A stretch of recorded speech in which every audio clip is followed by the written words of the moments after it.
This call is now being recorded. अस्सलामुअलैकुम।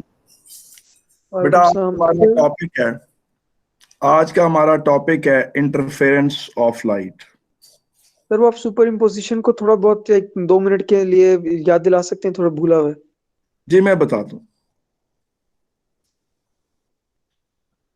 Interference of light, इसमें full revision आ जाए। इंटरफेरेंस इससे पहले, before that we should start interference of light, हमें ये बात पता होनी चाहिए कि देखिए, दो वेव्स अगर इस तरह से मिलें और एक बड़ी वेव बनाएं, यानी कि इसका एम्पलीट्यूड फर्ज करें 4 है, इसका एम्पलीट्यूड 5 है, तो ये मिलकर एम्पलीट्यूड 9 हो जाए, इसे कहते हैं कंस्ट्रक्टिव इंटरफेरेंस, जिसे मैं CI से रिप्रेजेंट करता हूं। Waves try to enhance the effect of each other, waves try to enhance the effect of each other.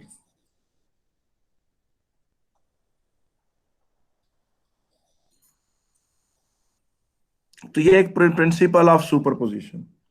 और अगर ये वेव ऐसे है जो 5 जिसका एम्पलीट्यूड है, और ये वेव एग्जैक्टली उसके ऑपोजिट हो, फेज डिफरेंस वो हो 180 डिग्री का हो, तो ये डिस्ट्रक्टिव इंटरफेरेंस है, एम्पलीट्यूड 1 रह जाएगा, इसे कहेंगे destructive interference. The waves try to undo the effect of each other, the waves try to undo the effect of each other, इसे कहते हैं डिस्ट्रक्टिव इंटरफेरेंस। ठीक है कि नहीं?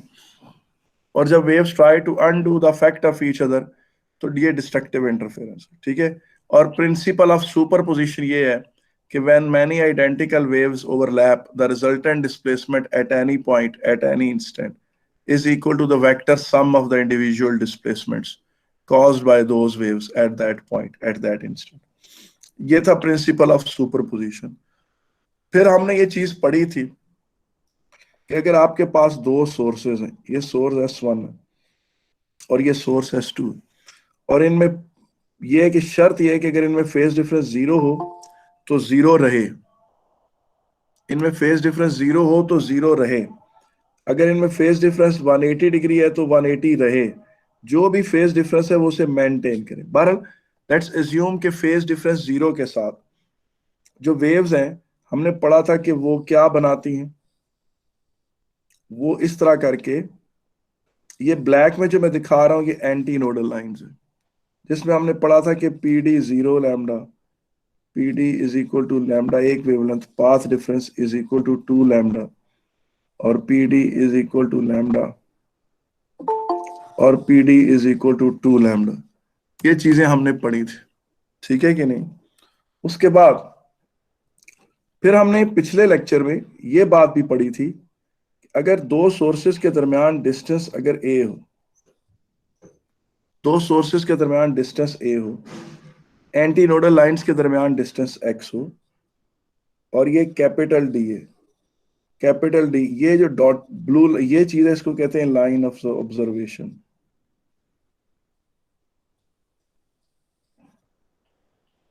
और हमने कहा था कि अगर वेवलेंथ लैम्डा है, x ये distance between two anti nodal lines, हमने एक फार्मूला पढ़ा था कि x is equal to lambda D upon a। Formula पढ़ा था कि x is equal to lambda D upon a, formula पढ़ा था। यहां पर हमने अपनी गुफ्तगू को खत्म किया था। ये हमारी पिछले लेक्चर की बातें थी, मुझे बताएं यहां तक ठीक? और साथ ही हमने ये भी कहा था कि to observe interference pattern it is necessary that sources must maintain a constant phase difference. ये कहा था कि to observe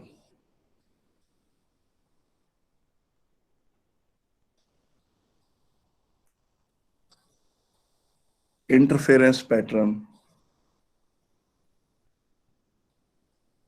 sources must maintain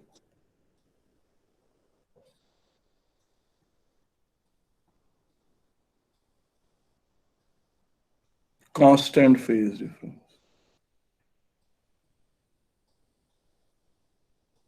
ये बात, to observe interference pattern sources must maintain a constant phase difference, ये बातें हमने कही थी, ठीक है कि नहीं?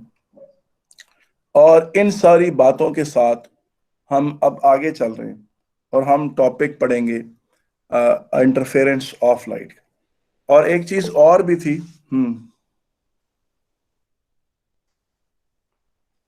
बेटा मेरी बात सुने, एक बात आप बार बार कर रही है, देखें, पाथ डिफरेंस ऑफ 0.5 लैम्डा जो है, ये phase difference of pi radiance के बराबर है, फेज डिफरेंस ऑफ पाई के। बस इसको याद रखें, बाकी सारे इसी से निकाल लें। ये देखें फेज, अब इसको वेवलेंथ को डबल करें, यहां पर 0.5 को 2 से मल्टीप्लाई करें तो यहां फेज डिफरेंस को भी 2 से मल्टीप्लाई, ये ले। अब ये पहली लाइन को 3 से मल्टीप्लाई करें तो phase difference of 1.5 lambda, path difference of 1.5 lambda, phase difference of 3 पाई। आपने ये सिर्फ पहली बात याद रखनी, सिर्फ ये याद रख लें, ये रेड लाइन याद रख लें, बाकी आपको भूलेगी नहीं कुछ भी, ठीक है ना? कि अब देखें, वो रेड लाइन को 4 से मल्टीप्लाई कर दें तो path difference of 2 lambda, phase difference of 4 pi radiance, ठीक है कि नहीं? पहली लाइन को 5 से मल्टीप्लाई कर लें, path difference of 2.5 lambda is equal two phase difference of 5 पाई, ठीक है? अब मुझे बताएं, आई होप आपको पाथ डिफरेंस और फेज डिफरेंस का फर्क, वो उसमें गलती नहीं करेंगे आप। Yes hello, sir, yes sir. ठीक है? और सर इनमें से जो सुरख है, ये डिस्ट्रक्टिव इंटरफेरेंस वाले हैं। ये सारे चूंकि खतरे का निशान मैंने लगा दिए, ये सारे ये डिस्ट्रक्टिव इंटर, और इनमें से जो ब्लू है वो कंस्ट्रक्टिव इंटरफेरेंस है, अगर सोर्सेज में फेज डिफरेंस 0। कोई मसला तो नहीं? हेलो, ठीक है? नहीं है सर, अब मतलब आगे की बात सुनो, मैंने थर्सडे वाले लेक्चर में एक बात और भी कही थी, और थर्सडे वाले लेक्चर में मैंने कहा था वेरी वेरी इंपॉर्टेंट, बहुत इंपॉर्टेंट मैंने कहा था, और उसका टाइटल दिया था डायफ्रैक्शन एंड इंटरफेरेंस टुगेदर।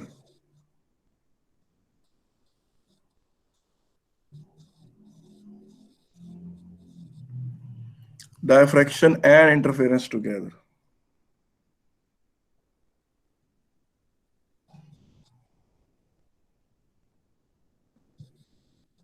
मैंने ये एक बात बताई थी आपके सामने कि ये एक इस तरह के सेटअप है।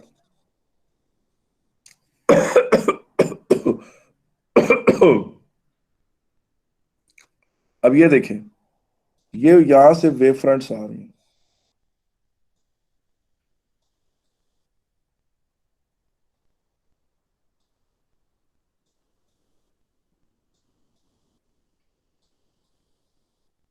ये देखिए पहले यहां क्या हुआ है, नोट करें डायफ्रैक्शन हुई है, नोट करें क्या हुआ है,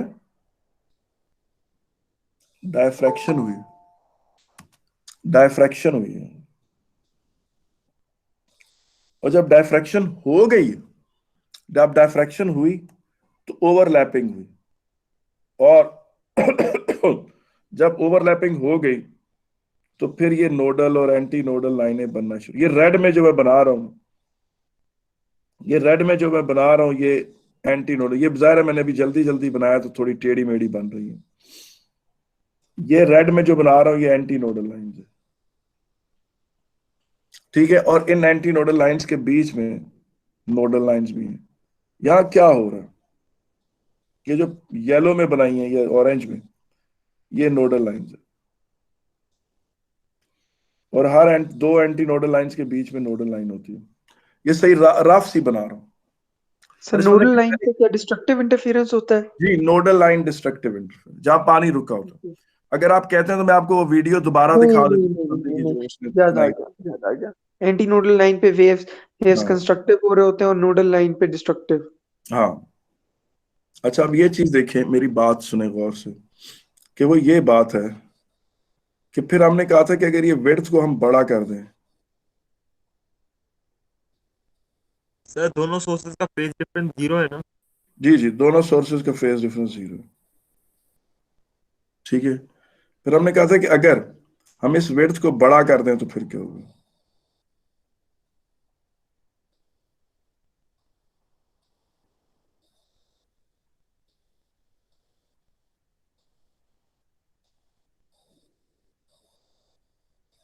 तो डायफ्रैक्शन क्या हो जाएगी? डिक्रीज। और जब डायफ्रैक्शन डिक्रीज होगी तो फिर क्या होगा?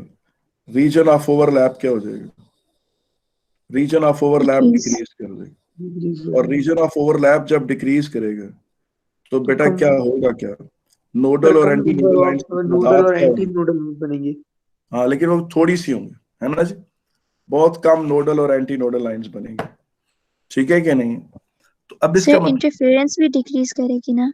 जी नहीं, मतलब आप कह लो कि इंटरफेरेंस छोटे रीजन में हो रही है, हाँ यूं कह लो, डायफ्रैक्शन कम हो रही है, ओवरलैपिंग कम हो रही है, और इंटरफेरेंस थोड़े से रीजन में हो रही है, यूं कह लो। Okay sir. सर अगर इन कर्व्स एक्सटेंड हो सकते हैं, तो अगर जी जी एक्सटेंड हो जाए तो फिर इंटरफेरेंस बढ़ नहीं जाएगी? जी, वो आगे तो आप बहुत ले जाते जाए तो फिर इस तरह, तो इसकी तो सब आप क्या कह रहे हैं कि ये इसको आगे ले जाए तो फिर बढ़ेगी? नहीं सर, मतलब इस कर्व को लंबा कर दें। किस कर्व को? किस कर्व को लंबा कर दें? नीचे वाले सोर्स से जो कर्व निकल रहे हैं उन्हें पूरा ऊपर वाले सोर्स तक ले जाए, तो फिर वो बढ़ नहीं वो जाएगी हम रीजन? नहीं ले जा सकते।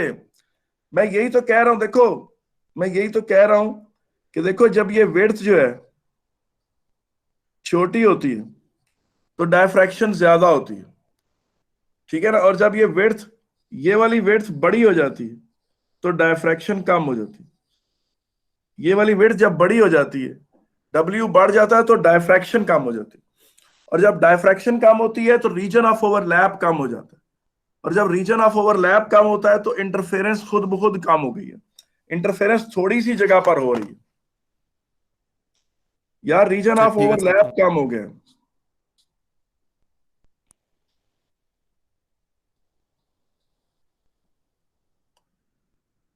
बेटा जब डायफ्रैक्शन तब हमेशा कम होती है जब विड्थ ऑफ ओपनिंग कम ज्यादा हो। देखो ना, मेरी बात सुनो, जिस तरह आपको पता ना, बच्चों को किसी सर, काम और से रोका इंटरफेरेंस जाए। कब डिक्रीज करती है? हाँ, इंटरफेरेंस कब डिक्रीज करती है? मैं आपको बताता हूँ, देखिए पहले आप ये चीज देखें, अभी पहला क्वेश्चन है कि इंटरफेरेंस डायफ्रैक्शन। डायफ्रैक्शन ये देखें, ये एक ओपनिंग है, नोट करें कि ये इसकी विड्थ है, और नोट करें कि इसकी विड्थ स्मॉलर है। तो जिस तरह आपको पता ना कि बच्चों को किसी काम से रोके तो वो वही काम करते हैं। आप वेव्स का रास्ता ब्लॉक करने की कोशिश कर रहे थे, वेव्स को गुस्सा चढ़ गया, वेव्स उस छोटी सी ओपनिंग से निकलकर खूब फैली। ये देखें, इसे कहेंगे टू मच डायफ्रैक्शन।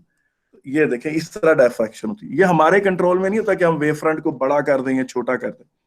अब अगर आप इसी वेव, जिस तरह अच्छा, आपको पता है किसी चीज की आप इजाजत दे दे तो लोगों को करने का वो उतना शौक नहीं रहता, एक जनरल सी बात है। ये देखिए, अब आपने विड्थ ओपनिंग कर दी, यानी इतनी कुछ सख्ती नहीं कर रहे, तो क्या होगा? अब ये होगा कि वही वेव्स आ रही, ये वही वेव्स आ रही, ये आपके इख्तियार में नहीं कि आप वेव फ्रंट छोटा बनाए, वो खुद ही डायफ्रैक्ट ज्यादा नहीं कर रही, वो खुद ही डायफ्रैक्ट ज्यादा नहीं कर रही, वो थोड़ी सी डायफ्रैक्शन कर रही। पता चला वेव्स को के रास्ते के गुजरने को आप छोटा करें तो वेव्स को गुस्सा चढ़ जाता है। तो ये मतलब एक वैसे बात मिसाल समझाने के लिए दी है। और अगर आपको याद हो तो हमने इससे रिलेटेड वीडियो भी देखी थी, अगर आप कहते हैं तो मैं दिखा देता हूँ आपको। लेकिन आप देखें, और बताई भी थी कि उसने विड्थ लंबी की तो खुद बहुत बड़ी की तो डायफ्रैक्शन कम होगी। ये वेव फ्रंट ऐसा नहीं है कि मैं इसको छोटा बना रहा हूं और चाहूं तो यूं बना सकता हूं, ऐसा नहीं है। आई कांट मेक प्रैक्टिकली, आपको करके आप यूट्यूब पे देखें, इसके डेमोस बहुत अवेलेबल हैं, और उसमें आप देखेंगे कि वो टीचर्स जो है वो जब विड्थ छोटी करते हैं तो डायफ्रैक्शन ज्यादा होती है, और जब वो विड्थ बड़ी करते हैं तो डायफ्रैक्शन कम होती है। बड़ी पड़ी है यूट्यूब इसके डेमो से। आपने सिर्फ इतना लिखना है, effect of width opening width of the opening on the extent of diffraction. इतना करके आप वीडियो लिखें और एनिमेशन आप लिखें या वीडियो लिखें, इतनी ज्यादा आ जाएंगी। मुझे बताएं, यहां तक ठीक है? जी सर। हेलो। अच्छा, अब ये चीज देखें कि जब आप, अच्छा, इंटरफेरेंस कम कब होती है? बेटा देखिए, ये एक वेव है, ये ऐसे आ रही है। सर अगर हम फ्रीक्वेंसी इंक्रीज कर दें जो ऑब्जेक्ट वेव्स बना रहे हैं, तो उससे डायफ्रैक्शन पे फर्क पड़ेगा? अच्छा, ये देखिए बड़ा प्यारा क्वेश्चन उन्होंने किया कि फ्रीक्वेंसी इंक्रीज करने से क्या होगा। अच्छा जी यार ये देखो तुम्हें सर पता फिर ना, इंटरफेरेंस पे फर्क पड़ेगा ना ज्यादा। मेरी बात सुन, एक दरवाजा है ना बेटा, ये दरवाजा है हमारे, मेरे कमरे का एक दरवाजा है। यही दरवाजा एक मोटे बंदे के लिए छोटा दरवाजा, यानी तंग दरवाजा है, और यही दरवाजा एक पतले बंदे के लिए बड़ा खुला दरवाजा है। ये बात ध्यान में रखो। और अब ये देखो, ये ओपनिंग है, ठीक है कि नहीं? ये एक ओपनिंग थी, ये जो मैंने अभी बनाई है। अच्छा, अब ये चीज देखिए आप, ये वेव्स आ रही थी, और इन वेव्स के लिए ये ओपनिंग जो है उसकी विड्थ इनकी वेव्स के कंपेरेबल थी, और इन्होंने खूब डायफ्रैक्शन की दबा के। अब आपकी बात कहते हैं, आपने कहा फ्रीक्वेंसी बढ़ा दें।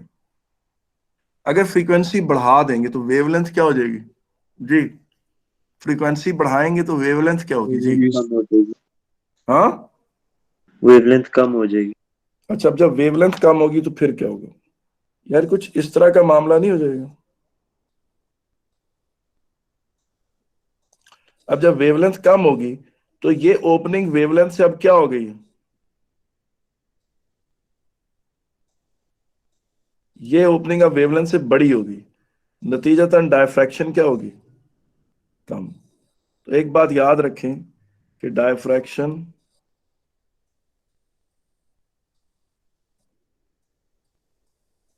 increases by increasing diffraction increases by increasing wavelength, and diffraction decreases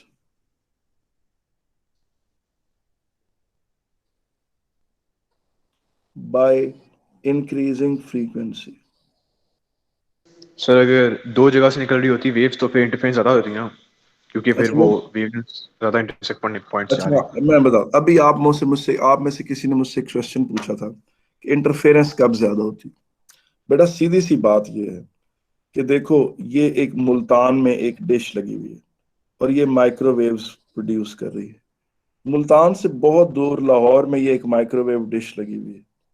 बेटा इसकी वेव्स कितना फैलेंगी, कहीं जा रही हैं यूं, ओ मुल्तान वाली वेव्स यूं आ रही। बेटा इनका तो रीजन ऑफ ओवरलैप या तो होगा ही नहीं, या बहुत ही कम होगा। तो इस तरह की सूरत हाल में इंटरफेरेंस बहुत कम होती है। पता चला कराची से निकलने वाली वेव्स लाहौर से आने वाली वेव से हार्डली इंटरफेयर करती, ठीक है कि नहीं? और कब इंटरफेरेंस ज्यादा होती है? जब ये आपके ग्राउंड में, असेंबली ग्राउंड में ये लाउड स्पीकर पड़ा हो, इसके जरा पास ही दूसरा लाउड स्पीकर पड़ा हो, उन दोनों सोर्सेज का करीब होना बड़ा जरूरी है। Sources should be near to each other. Sources near होंगे तो फिर पूछे क्या होगा? Sources should be near to each other. इससे क्या होगा? इससे ये होगा दबा कर इंटरफेरेंस होगी। क्यों? क्योंकि दोनों की वेव्स को खुला रीजन ऑफ ओवरलैप मिलेगा। ये उनका कंबाइंड रीजन ऑफ ओवरलैप है, इसमें खूब इंटरफेरेंस हो रही है, क्योंकि दोनों वेव्स इस रीजन में ऑपरेट कर रही हैं। बेटा दोनों वेव्स इस रीजन में क्या कर रही हैं? ऑपरेट कर रही हैं। बेटा दोनों वेव्स इस रीजन में बेटा क्या कर रही हैं? ऑपरेट कर रही हैं। कोई मसला तो नहीं बेटा इसमें? Hello, no sir. सर। और दूसरी बात यह है कि जब डायफ्रैक्शन ज्यादा होती है तो इंटरफेरेंस भी ज्यादा होगी। मैंने ये बात बनाई थी, मैं दोबारा बना के दिखा देता हूं कि ये देखो, यहां से वेव्स आ रही हैं, ये देखो ये वेव्स आ रही हैं, ये यूं यूं यूं यूं आ रही, डायफ्रैक्शन हुई दबा के, और यहां से भी इंटरफेरेंस, रीजन ऑफ ओवरलैप क्या बना? बहुत ज्यादा डायफ्रैक्शन हुई, और बहुत ज्यादा ओवरलैपिंग हुई, बहुत ज्यादा ओवरलैपिंग और बहुत ज्यादा डायफ्रैक्शन हुई, तो फिर इंटरफेरेंस भी ज्यादा हुई, नोडल और एंटी नोडल लाइंस की तादाद भी ज्यादा हुई। यही बात मैं बार बार कह रहा हूं, ये मैं पिछले लेक्चर में भी मैंने कही थी। अभी तक मैंने आज का लेक्चर शुरू नहीं किया, ठीक है, और फिर उसके बाद मैंने ये कहा कि अगर आपके पास ये इस तरह से बड़ा कर लें आप इसको,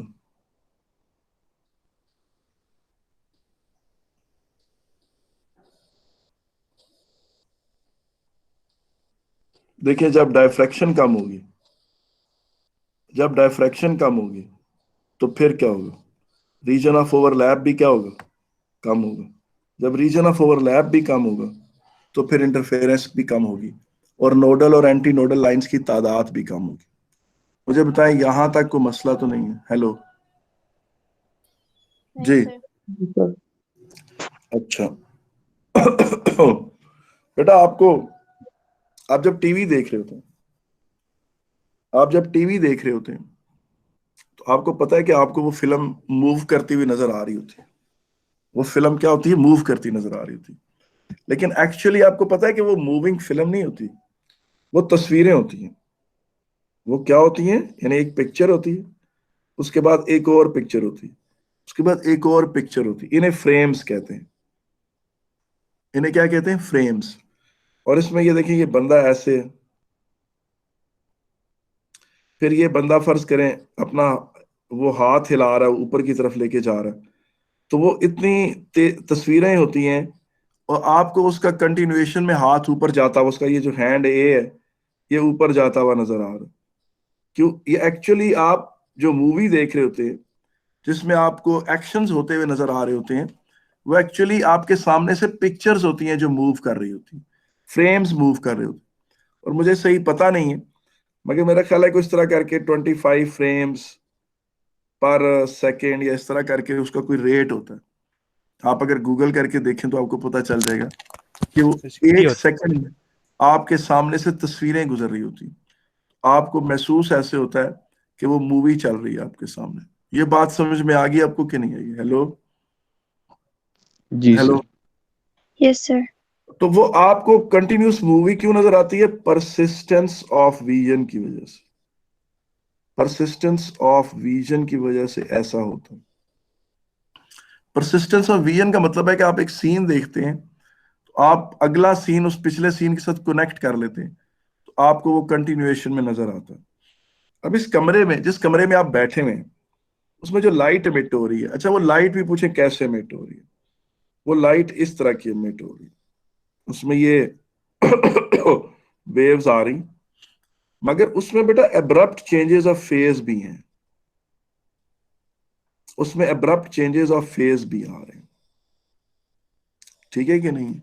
अब्रप्ट चेंजेस ऑफ फेज क्यों आ रहे हैं मैं ये नहीं बताऊंगा आपको, लेकिन जो आम नॉर्मल लाइट होती है उसमें अब्रप्ट चेंजेस ऑफ फेज होते हैं। यानी देखिए एकदम वेव चलते चलते डिसरप्ट हुई, दोबारा चल पड़ी, उस तरह की जो वेव्स है, इसमें फर्ज करें ये वेव किसी और वेव के साथ अगर इंटरफेयर करे, यही वेव आप किसी और वेव के साथ इंटरफेयर कर रही हो, तो बीच में डिस्ट्रक्टिव इंटरफेरेंस भी हो रही होती है। ठीक है, क्या हो रही होती है, डिस्ट्रक्टिव इंटरफेरेंस भी हो रही होती है और कंस्ट्रक्टिव इंटरफेरेंस भी हो रही है। अब देखें, आप देखें इस मुकाम पर डिस्ट्रक्टिव इंटरफेरेंस हुई है, इस मुकाम पर डिस्ट्रक्टिव इंटरफेरेंस हुई है, इस मुकाम पर डिस्ट्रक्टिव इंटरफेरेंस हुई है, इस मुकाम पर डिस्ट्रक्टिव इंटरफेरेंस हुई है।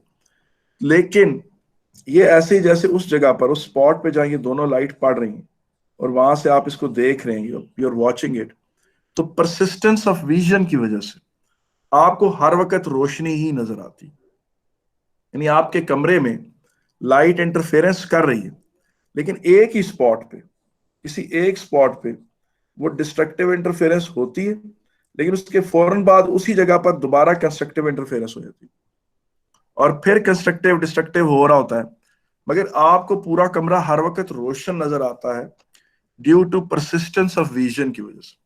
इसका मतलब है कि इस वक्त आपके कमरे में विजिबल लाइट की डिस्ट्रक्ट जो हो रही है इंटरफेरेंस, उसमें कंस्ट्रक्टिव इंटरफेरेंस भी हो रही है, डिस्ट्रक्टिव इंटरफेरेंस भी हो रही है, मगर वो सर मुझे एक आप, बात समझ। जी जी जी जी, सर वैसे तो पहले क्रस्ट होता है फिर ड्रॉ होता है फिर क्रस्ट होता है फिर ड्रॉ होता है। यहाँ वेव में किसी जगह पे दो ड्रॉज एक साथ नहीं, किसी जगह पे दो क्रस्ट मेरा बेटा, मैंने अभी आपको कहा कि लाइट में अब्रप्ट चेंजेस ऑफ फेज आ रहे हैं, क्यों आ रहे हैं मैंने ये नहीं डिस्कस किया। आप एक एक मेरे मुंह से निकले हुए फिक्रे को गौर से सुने। मैंने क्या कहा कि मैंने कहा जो लाइट से, बल्बों से लाइट इमिट होती है उसमें अब्रप्ट चेंजेस ऑफ फेज होते हैं। फिर मैंने साथ ये कहा कि तुम्हारे कमरे में जिधर तुम बैठे हुए हो लाइट मुख्तलिफ जगहों से रिफ्लेक्ट होकर आपस में कंस्ट्रक्टिव डिस्ट्रक्टिव कर रही है, मगर आपको नहीं महसूस हो रहा। क्यों नहीं हो रहा? कि जिस जगह पर डिस्ट्रक्टिव होती है अगले ही माइक्रो सेकंड में उस जगह पर कंस्ट्रक्टिव हो जाती है, और परसिस्टेंस ऑफ विजन की वजह से आपको नहीं पता चलता। तो यहाँ इतनी लंबी गुफ्तगू करने के बाद मुख्तसर बात ये करना चाह रहा हूं कि लाइट की इंटरफेरेंस देखना बहुत ही मुश्किल काम। लाइट की इंटरफेरेंस देखना बहुत मुश्किल काम। अब ये चीज नोट करें, ये देखें, ये एक बल्ब है, ये एक बल्ब है, ठीक है कि नहीं, और ये दूसरा बल्ब, ठीक है कि नहीं। अब बेटा इसमें ये तार ऐसे आ रही है, ब्लू में वायर है, या टंगस्टन वायर नहीं होती जो ये यूं,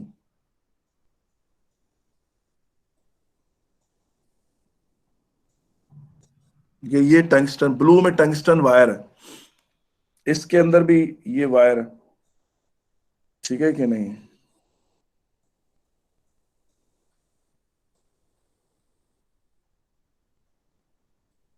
ठीक है कि नहीं। अब आपको पता लाइट एमिट कैसे होती है। मैंने आपको बताया था इलेक्ट्रोमैग्नेटिक वेव्स किस तरह एमिट होती हैं। ये बल्ब में एटम है, ये एटम के गिर्द इलेक्ट्रॉन्स हैं, और मैंने कहा था कि जो करंट का इलेक्ट्रॉन है, कौन सा करंट, वो इलेक्ट्रॉन, वो करंट की शक्ल में जो इलेक्ट्रॉन आ रहे हैं, जो यूं ये रेड पाथ फॉलो करते हुए वापस जा रहे हैं, वो इलेक्ट्रॉन्स जो करंट के इलेक्ट्रॉन्स, वो इलेक्ट्रॉन आया, उसने आकर इसके इलेक्ट्रॉन को लोअर ऑर्बिट से हायर ऑर्बिट में फेंक दिया, और जब इसने जंप डाउन किया तो लाइट एमिट की। इसने जब जंप डाउन किया तो बेटा क्या एमिट की? लाइट एमिट की। यहां तक मुझे बताएं कोई मसला तो नहीं है यहाँ पर? Hello, no sir. नहीं सर। यहाँ अच्छा, अब देखें, ये पॉइंट ए, पॉइंट ए, तब इमिट होती है ना, लाइट आपको तब मेरी एमिट बात आ होती रही है जब इलेक्ट्रॉन हायर ऑर्बिट से लोअर ऑर्बिट में जंप करता है। लाइट तब एमिट होती है जब इलेक्ट्रॉन हायर ऑर्बिट से लोअर ऑर्बिट में जंप करता है। लाइट तब एमिट होती है जब इलेक्ट्रॉन हायर ऑर्बिट से लोअर ऑर्बिट में जंप करता है। अब फर्ज करें ये पॉइंट ए है, ये पॉइंट बी है, ये सी है, ये डी है, ये ई है, ये एफ है। अब सुनते जाओ। फर्ज करो कि तुमने विसल मारी, और विसल मार कर जो सी और ए ये पॉइंट है, ठीक है, तुम लोगों ने सी और डी के एटमों को और ई और एफ के एटमों को मना कर दिया कि लाइट एमिट ना करो, जो कि तुम लोग मना नहीं कर सकते। मैं वैसे एक हाइपोथेटिकल सिचुएशन बता रहा हूं। अब पॉइंट ए पे, बल्ब में पॉइंट ए पे जो एटम था, ये फर्ज करें पॉइंट ए पे एटम था, और पॉइंट बी पर ये एक दूसरा एटम था। एक नोट करें, ये एक बल्ब B1 है, और नोट करें कि ये बल्ब B2 है। बेटा पॉइंट ए पर एक एटम है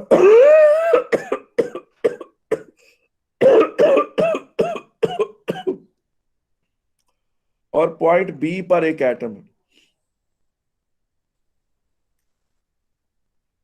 पॉइंट ए पर एक एटम है, पॉइंट बी पर एक एटम है। पॉइंट ए वाला एटम सेल फोन से कॉल करता है पॉइंट बी वाले एटम को। पॉइंट ए से जो वाला एटम है वो सेल फोन से कॉल करता है उस एटम को जो बी पर है, और उसे कहता है मेरा इलेक्ट्रॉन नीचे छलांग लगाने वाला है, तेरा भी लगाए, स्टडी 1 2 3 गो, और दोनों इकट्ठे छलांग लगाए। अगर आप वो दोनों इकट्ठे छलांग लगाएंगे तो मुझे बताएं उनसे जो लाइट निकलेगी वो आपस में कांस्टेंट फेज डिफरेंस मेंटेन करेगी। लेकिन सर इनके दरमियान क्या इंटरफेरेंस ऐसा मुमकिन है? क्या ऐसा मुमकिन है? ये जो मैंने एक हाइपोथेटिकल सिचुएशन क्रिएट की है, कंस्ट्रक्टिव, यस सर। मुझे नहीं, आप मेरे सवाल का जवाब दें कि मैंने ये कहा कि पहले फर्ज करें कि हमने विसल बजाई और बल्ब B1 के सारे एटमों को कहा कि तुम लोग लाइट एमिट ना करो, ये एटम ए लाइट एमिट करने लगा है। फिर हमने बल्ब B2 को कहा कि तुम्हारे बाकी सारे एटम्स लाइट एमिट ना करें, सिर्फ एटम बी लाइट एमिट करेगा।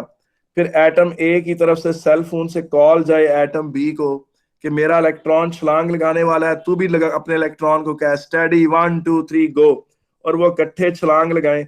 मुझे बताओ क्या इस किस्म की सिंक्रोनाइजेशन पॉसिबल है? नहीं सर। किसी सूरत पॉसिबल नहीं यार, इस तरह की तो नामुमकिन सी बात। पता चला कि दो बल्बों से जो एमिट होने वाली लाइट है ना, वो कभी भी कांस्टेंट फेज डिफरेंस मेंटेन ही नहीं कर सकती, उसमें कभी भी सिंक्रोनाइजेशन हो ही नहीं सकती, कभी भी नहीं हो सकती। तो सर पता अगर हम चला कि सेम टाइम पे यानी कि बल्ब का जो स्विच है उसको ऑन करें तो सेम हाँ, टाइम पे, तो फिर भी क्या नहीं होगी? फिर यार मुझे बता, अभी जब मैं तुम्हारे मुझे एक बात बताओ, क्या ऐसा मुमकिन है कि 2:10 पे पाकिस्तान में एक बंदा मरे, उसी वक्त इंडिया में भी एक बंदा मरे, फिर 3 मिनट तक यहां भी बंदा ना मरे, 3 मिनट तक उधर भी बंदा ना मरे? आप एटमों को रोक सकते हैं कि उनके इलेक्ट्रॉन हायर ऑर्बिट से लोअर ऑर्बिट में जंप सारे एक तरतीब से करें? नहीं कर ही नहीं सकते, कर ही नहीं सकते। पता चला कि लाइट एमिटेड फ्रॉम तो टू सोर्सेस। इलेक्ट्रॉन क्या नहीं कर सकते? क्या नहीं कर सकते, मैं दोबारा बताता हूं, गौर से सुनना है, बिल्कुल तुम्हारा ध्यान बिल्कुल सुपर लेवल पर इधर होना चाहिए। मुझे बताओ, ये एक एटम है, ये मैंने जो डॉट बनाया ना, ये न्यूक्लियस है, ये उसके गिर्द इलेक्ट्रॉन्स रोटेट कर रहे हैं। मैंने आपको बताया था कि लाइट प्रोड्यूस किस तरह होती है।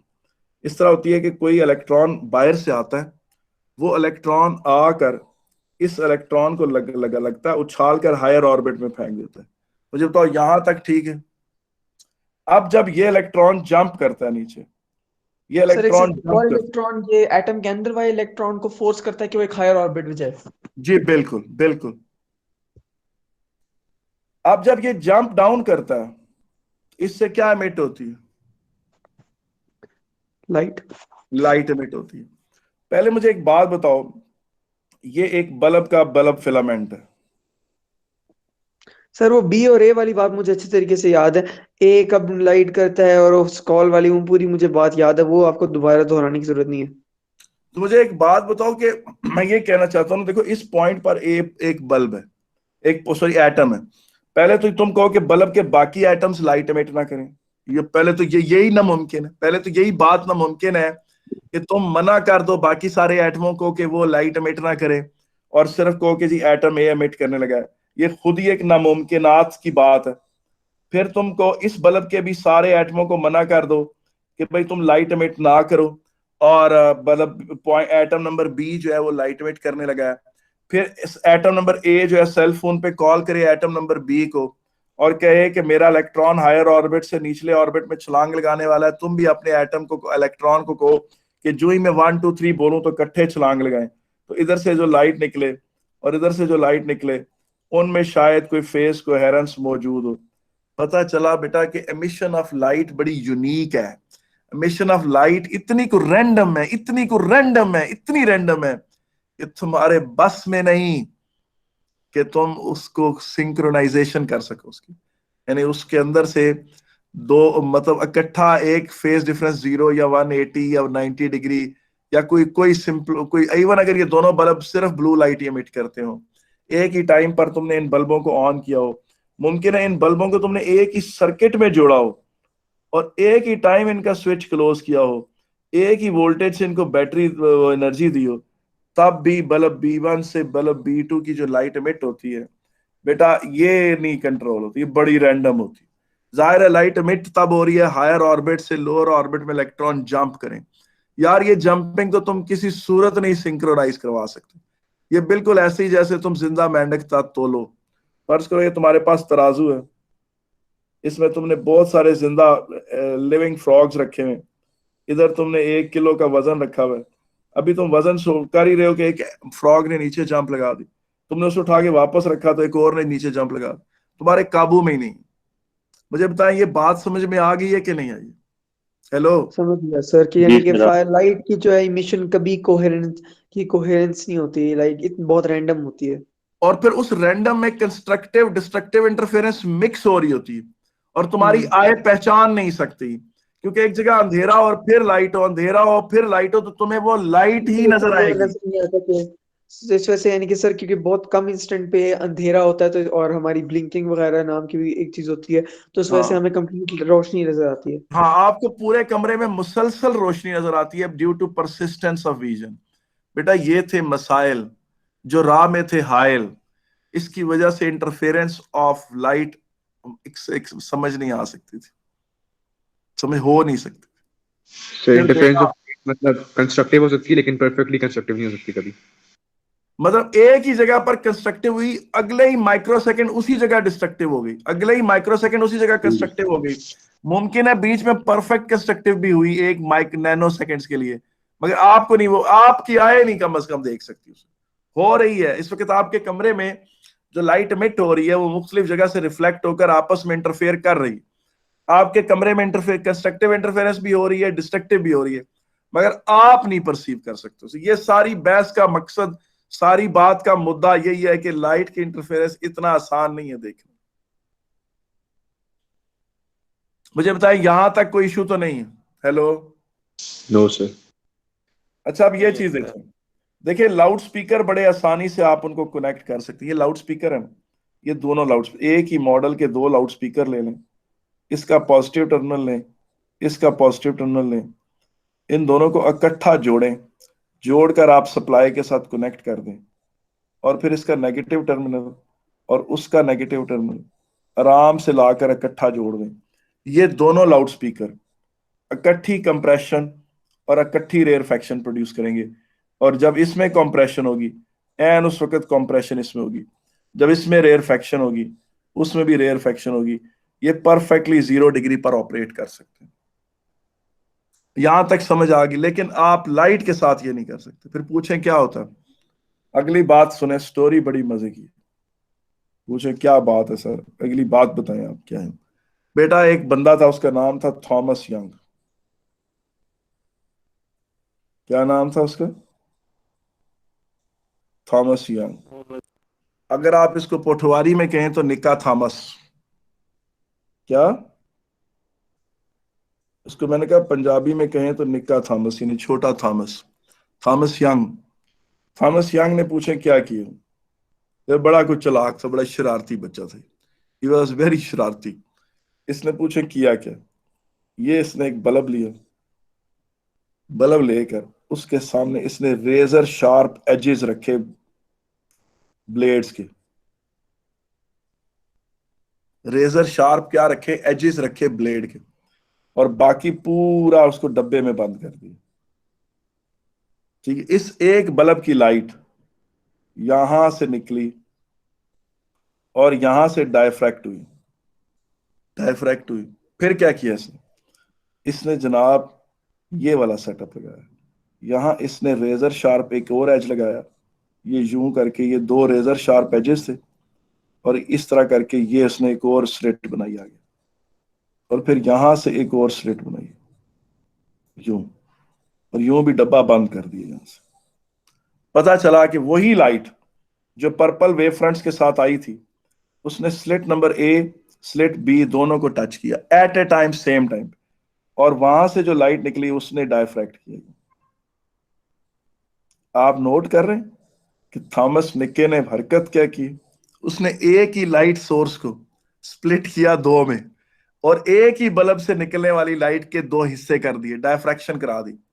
सामने जो उसने स्क्रीन देखी, अगर तो उसने रेड लाइट इस्तेमाल की थी, उसने देखा रेड, डार्क।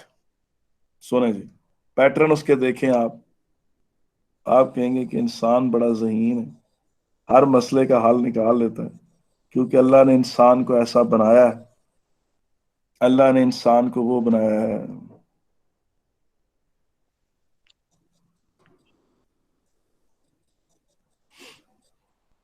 ये यूं, अब ये दो के दरमियान एक्स, और ये देखिए ये इस दो ब्राइट फ्रिंजेस के दरमियान, इस एक्स को कहते हैं फ्रिंज स्पेसिंग, और ये जनाब डिस्टेंस डी, और ये जनाब दो सोर्सेज हैं, ये स्लिट वन, ये स्लिट 2 है, इनके दरमियान डिस्टेंस ए है, और यह फार्मूला जो आपने आज कल पढ़ा था पिछली क्लास में वो होल्ड करता है। And Thomas young was successful in demonstrating the interference of light. What he did was, उसने एक ही बल्ब की लाइट को दो हिस्सों में क्या किया, एक ही बल्ब की लाइट को के दो हिस्से कर लिए, एक ही वेव फ्रंट से दो सोर्सेज उठा लिए, और वो लाइट डायफ्रैक्ट की पॉइंट ए और पॉइंट बी से, और ओवरलैप किया और आपस में इंटरफेयर किया। डार्क वो फ्रिंजेस थी जहां पर डिस्ट्रक्टिव इंटरफेरेंस हुई, और ब्राइट वो फ्रिंजेस थी जहां पर कंस्ट्रक्टिव इंटरफेरेंस हुई। और ये आपको इसलिए नजर आई क्योंकि ये एक स्टैटिक पैटर्न था, यानी मुसलसल फेस चेंज कोई नहीं हो रहा था। अगर फेस चेंज शुरू में होता था तो वही फेस चेंज ए और बी दोनों पे जाहिर हो जाता था। तो ए और बी में स्ट्रिक्टली स्पीकिंग या स्लिट S1 और स्लिट S2 में फेस डिफरेंस 0 ही रहा। मुझे बताएं इसमें कोई इशू तो नहीं है? हेलो जी। सर ये जो एक्स है ये हाँ, पूरे डार्क एरिया की को कवर करता है, या सेंटर ऑफ द डार्क से दूसरे सेंटर ऑफ द डार्क को कहते हैं, एक्स कहते हैं फ्रिंज स्पेसिंग को। अच्छा सर, और सर ये रेड की विड्थ और ब्लैक की विड्थ इक्वल जी बिल्कुल। अगर आपने एक्सपेरिमेंट रेड लाइट के साथ किया है तो आपको रेड डार्क पैटर्न नजर आएंगे। अगर ये एक्सपेरिमेंट आपने ब्लू लाइट के साथ किया तो आपको ब्लू डार्क पैटर्न नजर आएंगे। अगर आपने एक्सपेरिमेंट ग्रीन लाइट के साथ किया तो आपको ग्रीन डार्क पैटर्न नजर आएंगे। और मैं आपको रिकमेंड करूंगा, प्लीज रिकमेंड करूंगा कि आप यूट्यूब पर बहुत ज्यादा सर्च करें। जितनी आप डेमोन्स्ट्रेशंस देखेंगे ना, आपका वेव्स का नॉलेज उतना निखरेगा, उतना सर क्या इस रखेगा। थॉमस यंग की इस एक्सपेरिमेंट से इसको क्या एक्स का ये फॉर्मूला मिला था? नहीं, फार्मूला मेरी बात, अच्छा पहले एक बात सुन लें कि इस एक्सपेरिमेंट का सिग्निफिकेंस क्या है। बेटा ये इस एक्सपेरिमेंट का सबसे बड़ा सिग्निफिकेंस ये था कि थॉमस यंग ने ये प्रूव कर दिया था कि लाइट एक वेव है। ये सबसे पहला है, क्योंकि वेव्स ही इंटरफेरेंस करती थी, पार्टिकल्स इंटरफेरेंस नहीं करते थे। इस एक्सपेरिमेंट से पहले न्यूटन का पर्सपेक्टिव ये था कि light is emitted in the form of particles, corpuscles उसे कहते थे, कॉर्पस्कुलर थ्योरी ऑफ लाइट। और उसी वक्त एक और बंदा था जिसका नाम ह्यूजन था। ह्यूजन ने कहा था कि लाइट इज वेव, और उस वक्त चूंकि न्यूटन ज्यादा पॉपुलर था तो न्यूटन का पर्सपेक्टिव होल्ड ट्रू करता था, ठीक है कि नहीं। और इस हवाले से एक लतीफा भी है, एक सच्चा वाकया भी है, वो मैं आपको बाद में सुनाऊंगा। तो वो, लेकिन थॉमस यंग के एक्सपेरिमेंट का सबसे पहला सिग्निफिकेंस ये था कि उसने ह्यूजेंस को की पॉइंट ऑफ व्यू को दुरुस्त साबित कर दिया। उसने लाइट की इंटरफेरेंस डेमोन्स्ट्रेट करके दिखा दी। उससे पहले पहले लाइट की इंटरफेरेंस इम्पॉसिबल थी।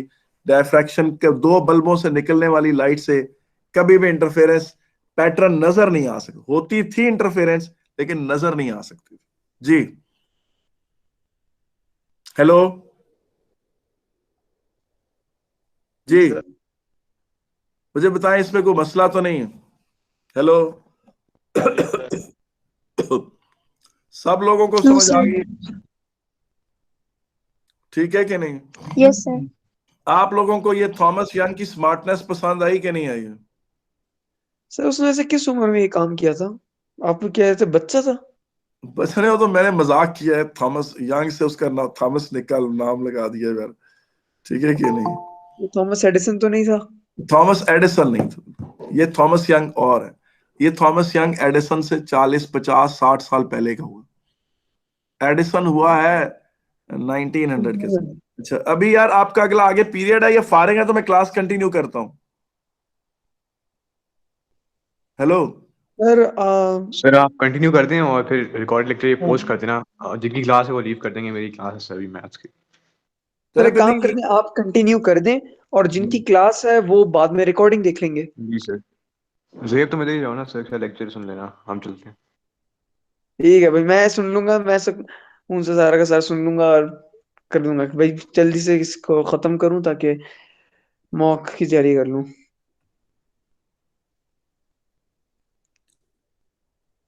या चलें यहाँ रोक देते हैं, फिर दोबारा मैं रिकॉर्डिंग कर दूंगा, ठीक है? यहाँ रोक देते हैं। Sir hello Okay, sir. Sir ये जी एक्स जी, क्या है इसमें? फ्रेंच स्पेसिंग है बेटा, मैं इस पे बात करूंगा यार अभी इंशाल्लाह डिटेल में, ठीक है? ठीक सर है वो सर। नाम सर क्या आगे था बंदे का? कंटिन्यू करें सर। ह्यूज हाँ, बंदे का नाम क्या था सर? Thomas young. दूसरे वाले का सर? कोह्यूजेंस। जी सर ठीक।